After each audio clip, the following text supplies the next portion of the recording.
We're almost to the main event, but we have two really delightful speeches for you today. I'd like to introduce our student speaker, soon to be Dr. Maurice, or Reese as he's known, Dolberry.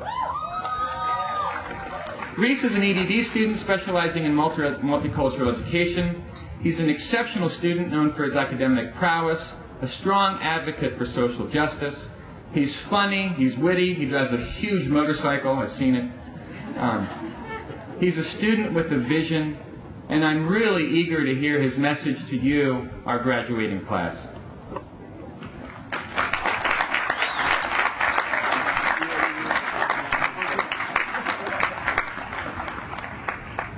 Just a quick note, anytime someone describes you as funny or witty, don't say anything, don't even attempt to be funny for the next 27 minutes of your life. You're going to lose that one every time.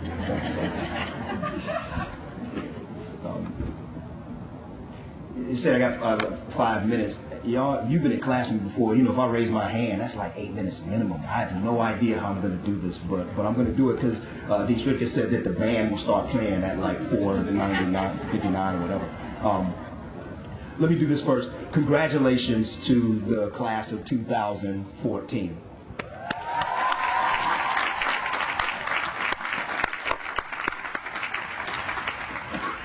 Don't clap too long because I have 5 minutes. And then after that congratulations, let me say this to you. This is a milestone, but it's also a stepping stone. My general message to you in these 5 minutes is that we're not done. This isn't the end of the work. This is really just the beginning. I was very forcefully reminded of that by my advisor just a couple of days ago, by an inspiring fire lighting conversation in which he said, "You're going to finish this summer, you better get at it.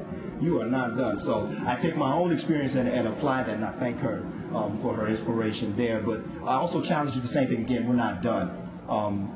You got a short time, you're not supposed to do this, but I'm from Willow Run, which is this little tiny place which is right outside of Ypsilanti, which is right outside of Detroit. It's all a Detroit area, but Willow Run, the only reason it has a name is because there's a factory there.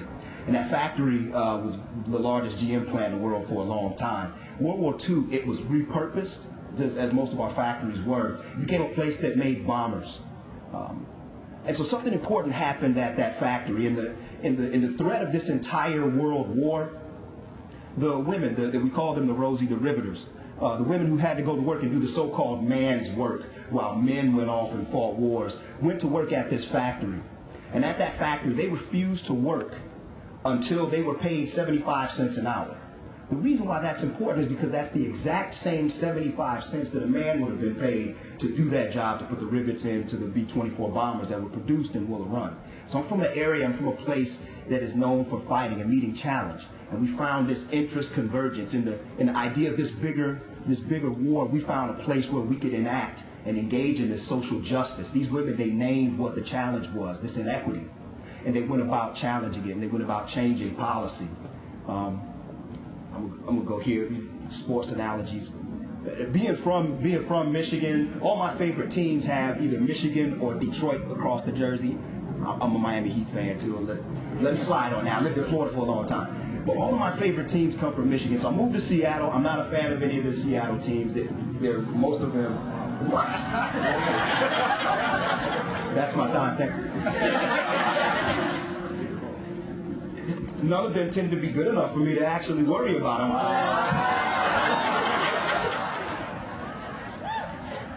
However, the second championship that came to the city of Seattle, Detroit is 18, the second championship that came to the city of Seattle just recently, and I didn't become a Seahawks fan, but I definitely became a fan of one guy, Richard Sherman. And a lot of you, I see people nodding their heads, they know.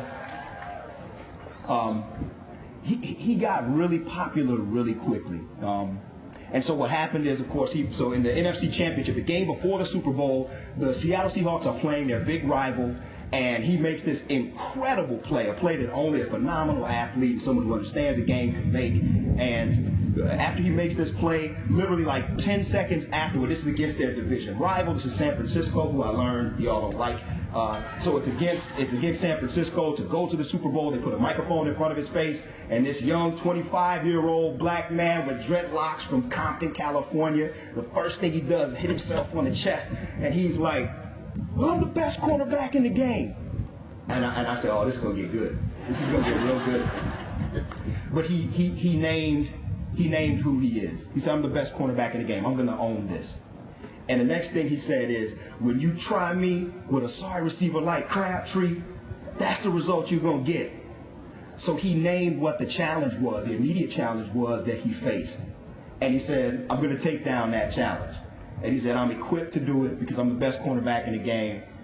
And that's the result you're going to get. So then later on, he moves on as the interviewer is loving the fact that she's getting something interesting from an athlete, not just our backs against the wall. And I want to thank God for helping me to make the play, and my teammates were there, and every other cliche that you hear athletes give. And she asked him to reiterate. She said, who was it in Crabtree? So he had this rivalry, with this guy. But then afterwards, he says that, at the end of the speech, the last thing he says is LOB. And then he walked away. And so in the aftermath of this speech, this rant, I say some of the nicest things that he was called was self-aggrandizing, classless, and thug. And so I say this to you, class of 2014, your degrees don't protect you. So Richard Sherman has a degree from Stanford. Stanford is like almost UW. That's right. I don't have any faculty members on my committee that are from Stanford.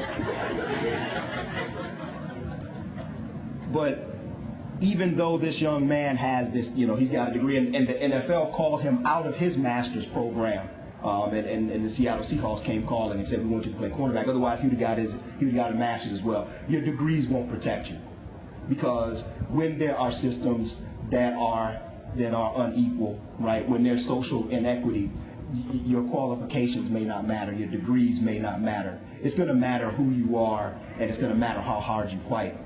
So I'm going to leave you with this. So I'm going to consider you all as my teammates. And so when you try us, the class of 2014, with systems that are unjust and systems that are inequitable, the result you're going to get is a talented, committed group of people who will name themselves and name those challenges, and they will fight, and they will meet those challenges, and they come out of this, the College of Education.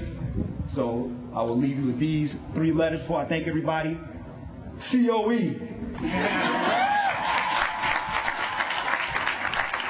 Thank you. It has been an honor. I'm flattered to have been chosen to speak to you all today. It has definitely been my privilege. And Mom, Dad, I love y'all.